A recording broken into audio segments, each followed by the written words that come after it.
Welcome to the Coaching Revealed podcast series on health and wellness coaching. I'm one of your hosts, Emily Terrani. In this episode, myself and Austin Matzelle interview Institute of Coaching fellow member Richard Tashma, an internal family systems coach living in Colorado. Richard found coaching on his own journey in personal development after having worked as a technical engineer, discovering internal family systems, or IFS, through the work of Bessel Kolk's book, The Body Keeps the Score. Richard has since found profound impact on IFS not only in the lives of his clients, but also in his own family. We learn about the different categories of parts within the IFS model and the role they have in protecting the self. Richard shares how in his own personal practice, he specifically finds himself working with people who have experienced a deep trauma, and how important he finds creating safe places for people exploring and discovering the self is. If you've been curious about understanding each of our inner selves and how IFS helps individuals work through our parts that perhaps feel difficult, this episode reveals insights from the perspective of the IFS model. Thank you for tuning into Coaching Revealed. Let's get started. Awesome. Well, welcome, Richard. We're really excited to have you here today with us. To get started, maybe you can just share your full name and your coaching title and a little bit about what coaching work you do. Thank you, Emily, and thank you, Austin. And it's a total delight to be here. My name is Richard Tashma, Tashma, Tashma. And my particular area of specialty or wheelhouse in coaching is coaching with internal family systems, which is originally a therapeutic model. A lot of people know it as IFS, or they know it as a therapeutic model, which has extended out beyond a pure therapy space in the last several years and is being more widely recognized in the coaching world. We have a few resources with IFS, with the Institute, and it's great to have coaches like yourself who are practicing IFS. I'm interested, what drew you as a coach to make your niche or one of your focal points internal family systems?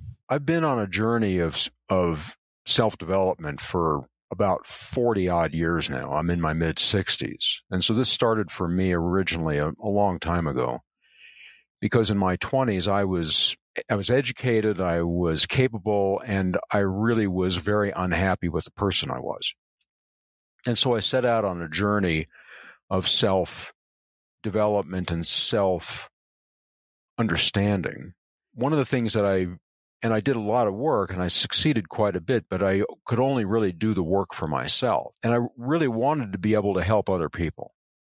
And so in the last 10 years, roughly, or so, I've shifted away from a lifetime of being in a technical engineering role and gone back to things I wanted to do when I was interested in when I was younger.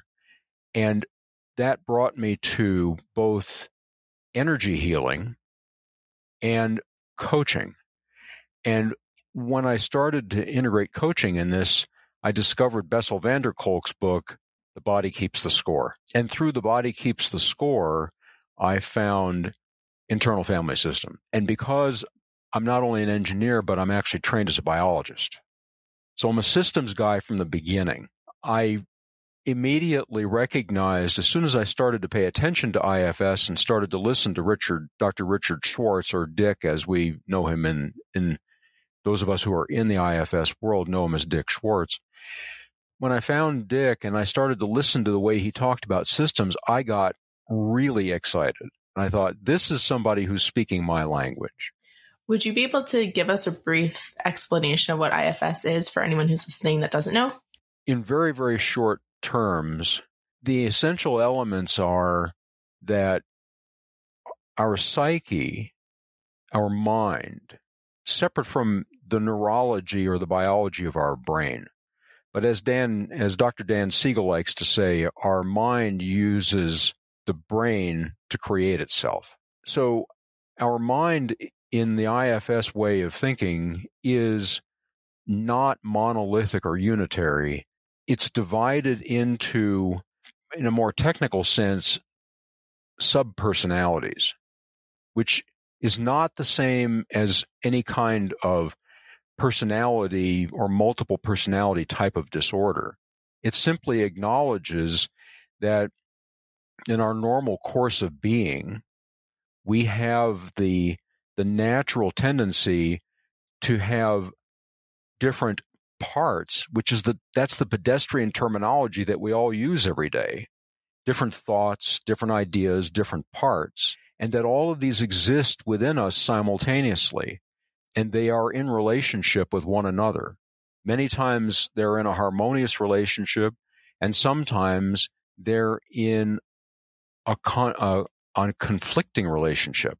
The idea that our psyche is multiple is natural in IFS. And then there's another very critical dimension that IFS brings to the party, which is that every one of us is created and born with and is gifted with, without any direct effort on our part, a core presence. I think of it as the energy that animates me. So in IFS, where you have the concept of capital S, big self, big S self, that is the energy or the entity that guides us and has a set of qualities that lend itself to healing, wholeness, and harmony. And then we have a constellation of parts. These parts that's how we relate outwardly. They relate to each other, and it's how we relate to others around us. And the parts have roles, and they do what they do. And most of them just go about doing their job. And some of them have circumstances that make them more managerial or even reactive. And the work of IFS is helping those parts of us settle and center and reharmonize. One question I had as you're going through the explanation of IFS is wondering about your capital S self's journey through life so far. And I'd love to hear a little bit about what has your journey with yourself been as you've done this work? That has been really a precious experience for me. I'll be academic about it for a moment, and then as I do that, I'm considering how to respond about, for my personal experience. It's one of the things that brings me to IFS and keeps me there, is this concept of self. In the IFS model, when we learn it or it's taught, there are, one of the things that Dick Schwartz identified over time is that there are a set of 8 attributes or characteristics that when his clients would connect or bring forth this self-presence or self-energy, these would show up consistently. And the first among them, but not the only one, but the first among them is curiosity. And then the others are calm, compassion, connection, courage, confidence, creativity, and clarity.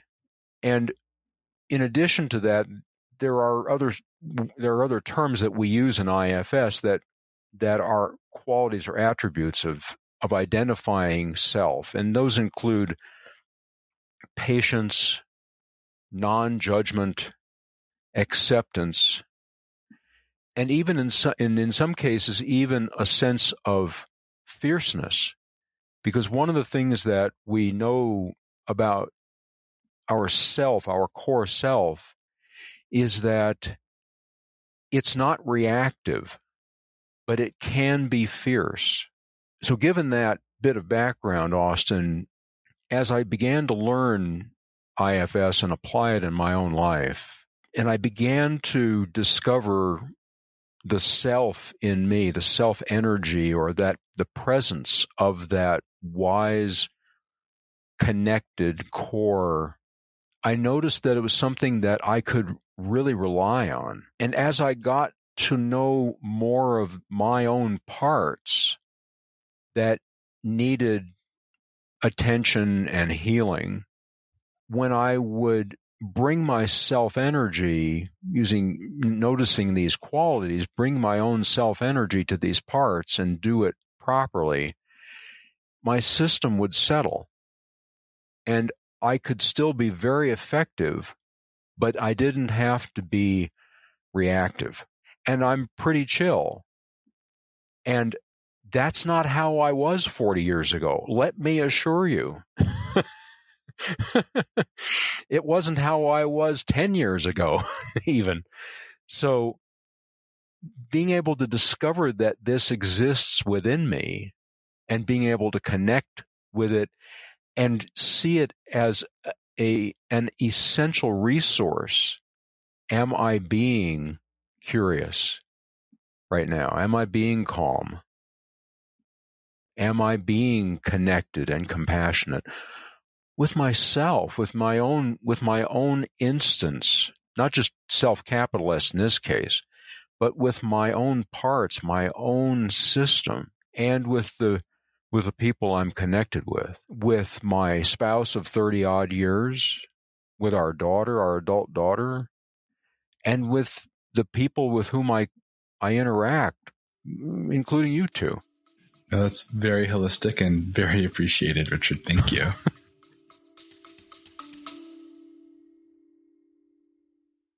Ready to advance your coaching practice? Join the Institute of Coaching and tap into the world's leading resource for coaching science and professional development.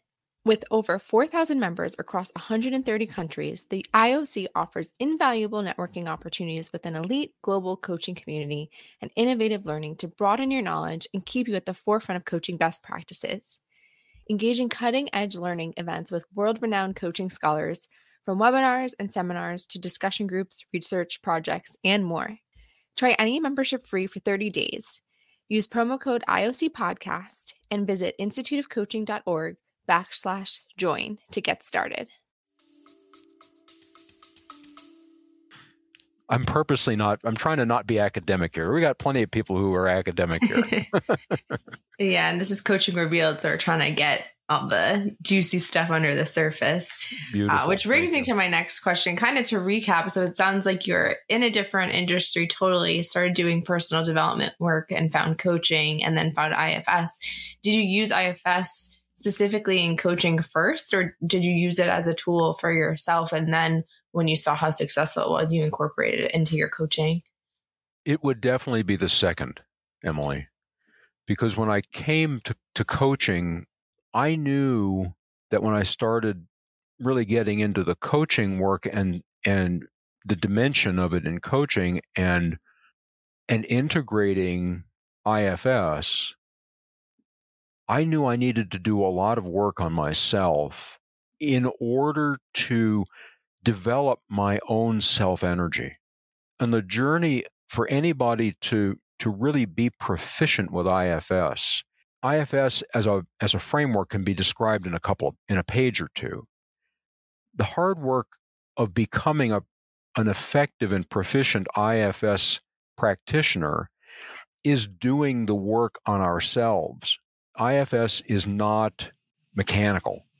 If I can't show up and create not only a properly safe container for the interaction with my client, but if I can't also bring forth my own self-energy in the form of connection and curiosity and a comprehension for how I'm interacting with that person and what might be going on with them. So I had to do that work for myself first, and that took me quite a bit of time. And I also brought it into my home. It transformed my relationship with my spouse and repair and recover the relationship with our daughter, who is in her mid to late 20s now, and that relationship had gone very sour in her last year or two of high school, and then she went off to university in another city and got her degree and grew a lot and did a lot of self-discovery and did a lot of work on herself too while she was there. But at the time when she left to go off to university, she and I had a horrible relationship. We had gone from having a very loving, tight relationship when she was, maybe 10 or 12 to when she was 17 or 18 and was getting ready to go off to university, she could barely tolerate me. And now, these years later, because this was one of the things that was imperative to me, was to do everything I could to recover my relationship with her. And she and I together have succeeded in that. She has her own ways of doing her work, but she's done the work on her. She's done a lot of work on herself and continues to.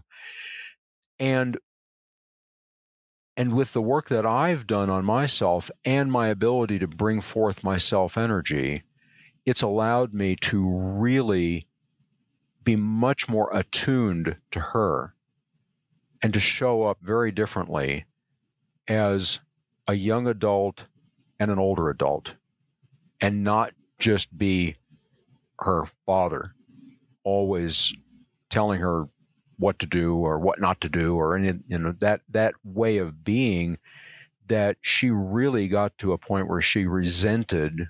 And that's part of how it's changed for me. So all of this is my own experience that I'm bringing forth when I'm in conversation with clients who have their own relationship considerations or issues. Yeah, I'm interested. So with IFS being a systems-based approach, and with there being this focus on developing an individual's self-energy in a way that they're prepared to interact with others, when you're working with clients or working with other people in general, perhaps, what are some of the beginning routes that people may find effective when they're working on their own personal self-energy? There are a lot of usually fairly simple ways. In IFS, we have this concept of a trailhead. And there are any number of things that can be a trailhead for us. For example, if we see ourselves responding to a stimulus in a way that's like bigger than we might otherwise think would be an appropriate response, like a small thing happens and we feel an embodied reaction coming up in us of like anger or frustration, and we start raising our voice and being adamant, let's say. That could be an example of a trailhead. It's like, do you notice that the size of your response or your reaction there, that your reaction or your response there is kind of outsized to the circumstances? And that's one way, one of any number of ways to spot a part that is either being proactive and trying to prevent something from happening by jumping out in front of it, or perhaps being reactive by really overreacting potentially to a stimulus. So that leads to another distinction. I haven't said much about or anything about the nature of parts. I simply said that we have parts. Parts break into two broad groups of what are referred to as protector parts and what IFS refers to as exiled parts. And that distinction is based on the original circumstance or experience that created the upset or distress or traumatic pain. And if we have an experience where there's a lot of energy involved in it, and we're faced with a really potentially significant challenge or threat, which could be as something as seemingly benign as being humiliated or bullying, or it could be something as significant as the death of a parent or a significant person in our lives. for example. Our biology responds to that stimulus, and if we don't feel like we can resolve that to our satisfaction in the moment, we need to do something with that energy, because if we don't, we might be the situation might get worse. We might be more humiliated, or we might be bullied even more, or we might be shamed or chastised, let's say. And so that energy needs to be contained somehow. And parts in our system will be recruited many times against their preference to hold on to that energy and contain it. Those would become the potential prospective exiled parts that are holding on to that pain and that energy. And then other parts concurrently that we refer to as protectors would come along to protect the system from being overwhelmed, and in part do two things. One is create outward behaviors like being reactive or getting angry or being suddenly angry. And at the same time, those protector parts are containing or locking up those exiled parts that are holding on to that painful energy in closets or caves or dark abysses or shadows, if you think of shadow work. And protectors keep them contained there. In so doing, we create that distinction between the parts that are holding the pain and the parts that are creating our outward mask of behavior. And this is a really, really important concept. The work of IFS always begins with the protectors, because these are really smart and capable parts that have been working really diligently to protect the system and to, for example, make us look good on the outside. Even though we might be in pain on the inside, the protectors also divide up into two classes. And one class is proactive, and we call those the managerial parts. They want us to look good. And the other class of parts are referred to as firefighters.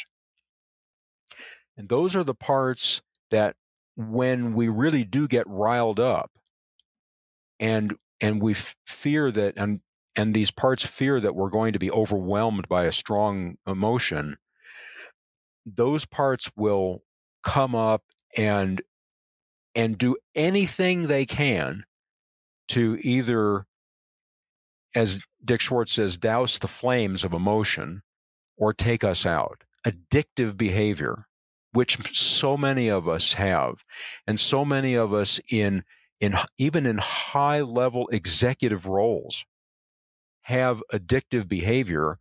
It doesn't mean drug addiction. Sometimes it means workaholism, even. The things that societally we consider to be acceptable addictive behaviors. Not always, but many times those addictive behaviors are parts. Alcoholism is a classic example of a firefighter behavior.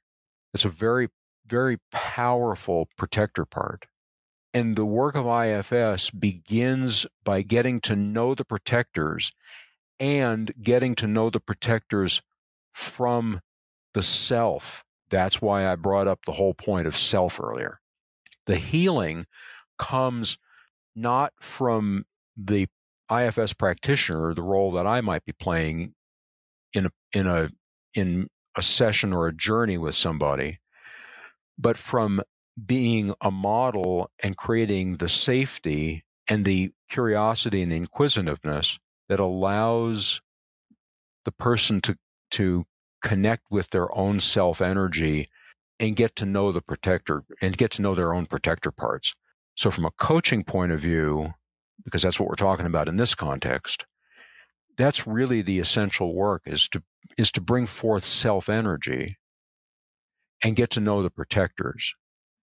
What's coming up for me when you're talking about this and all the work that you do with your clients and parts is when they first engage with you, are they seeking you out because of your IFS work, or is it something that they slowly learn as your approach? Or maybe it's even just one of your main tools, but you do some other approaches too. So kind of a few questions in that. But my main question is, do they know that you specifically do IFS as your main coaching work? I make no effort to play down my training and skills with IFS. In fact, it's front and center for me. So if people look at my LinkedIn page, for example, they know that I'm an IFS skilled coach. And I lead with that because I feel like it's really important work. And to me, Emily, it's foundational. In business and in leadership, I have many friends at the IOC and other places, in other organizations I'm part of, who are specialized in leadership coaching, let's say. And that's not where I market myself. I don't market myself as a leadership coach. And I'm not ICF certified. I never wanted to be ICF certified. I chose this pathway with IFS because for me, as somebody who has worked in in mid-sized organizations with over 1,000 people, and also owned my own tiny business when I was much younger, back in my 20s and 30s, a field service company with about half a dozen employees. What I found was that it's easy for us to make a fundamental error and build an edifice in our lives of what we think of as an identity on a foundation that seems reliable but turns out to be unstable. And that can cause that edifice to collapse. And then we have, in the vernacular, an identity crisis. I've had that personal experience probably more than once or twice. And so the way I see it now, metaphorically, is we are born with the capacity to take on any number of potential experiences and respond to them. And we are, as human beings, we are really resilient and adaptive and flexible. And we all know that. I have clients who their lives were turned just upside down by the sudden loss of a beloved pet, let alone a sibling or a parent or something like that. I can work with with you two, let's say individually or whatever, and some of the big stories in your life, but you don't know all of them, but you certainly know the big stories, and that's helpful. That's certainly a place to begin. And we can unpack those and see what effect those had for you or on you. And in so doing, you can arrange those stories. The intention here is never to make them go away. One of the foundational ideas in IFS is we never want parts to go away. We're not trying to disappear the parts. Never. Parts don't disappear. Even though some people say, I just want to get rid of that. It's like, it doesn't work that way. What we do is we heal the pain and the upset, but the part remains, because those parts, once they're relieved of that, go back to their naturally valuable states. And that's where a lot of our joy and juice and life energy is activated, is in these parts. And so in the work, we get to arrange these rocks and stones in a much more stable and reliable foundation. and maybe even tie them together better, pour a little cement around them or concrete to keep them in place. And then we can build a much more reliable structure on top of it. That's the beauty of the work. Because I don't shy away from saying I'm an IFS skilled coach, people come to me because they know something about IFS, which is becoming ever more widely known and popular. At the moment, there are literally thousands of people trying to get into formal IFS trainings. It's massively oversubscribed right now. In fact, the IFS Institute runs a lottery to get into trainings. You can't just sign up. You got to put your name in a lottery and get drawn randomly to get into a training at this time. It's been that way for like 3 years now. So people come to me because they have an interest in knowing more about IFS or a curiosity. They've heard something about it. They've seen some kind of event or conversation. They've seen Dick Schwartz, there's a great conversation that Dick Schwartz had with Margaret Moore, and people are like, ooh, I want to know more about that. And then they find out that I do that kind of work, and people come to me and say, I'd like to know more about that. No, that's great. And just to follow up before we have to start to wind down. So sure. Just a little bit more about your clients. I know you mentioned that you've dealt with alcoholics, workaholics, people who are grieving. What are people usually coming to you, or like, who are your clients usually? Like, what industries do they work in?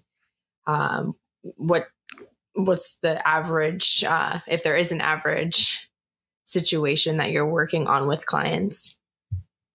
Where I really do excel with people, it turns out, is with people who have grief and loss, and a loss of a sense of their own self, shame, humiliation, significant loss of an important relationship. For me, one of the driving forces for me, I didn't even think about this, to say this earlier, one of the driving forces for me in getting to this point in my life and doing this work is that a very, very dear friend who worked for me many years ago in my first business after I graduated from university, who came as an employee and became a dear friend and a very, very important person in my life, and in fact was so important that I asked him to be best man at our wedding. He died suddenly on the same day that our daughter was born, literally of a catastrophic circulatory system failure. That loss for me was really significant in my life. And part of what I do today and why I do it is in honor of him. The clients with whom I have great success are people who have similar types of experiences of trouble growing up. I had a physical challenge when I was a kid that kept me from being really active with my peers. When I was in elementary school, that was a problem, and that was also a problem. So those types of things I have personal relationship with. Now, those are things that I've worked on over the years, using all my skills, rather than things like necessarily just pure addictive behavior, let's say. Yeah, thank you, and thank you for sharing. Just in the interest of time, we're going to switch gears to what we ask all of our guests, which is rapid fire, before we wrap up, but really appreciate your response. Yeah, I can move into the rapid fire. And yeah, thank you, Richard. That's a really powerful testimony and story that you shared. So thank you. You're welcome, Austin. Thank you for asking and for for providing me the opportunity. I appreciate it a lot. Yeah, and this has been a great conversation. So our rapid fire questions are: what are 3 things that you hope to bring to each one of your coaching sessions? The first is a sense of a container of psychological safety, so that the person I'm working with feels safe looking within. The second is for the person to get an ever stronger connection and establish or reestablish or recover the trust of their parts with their own self.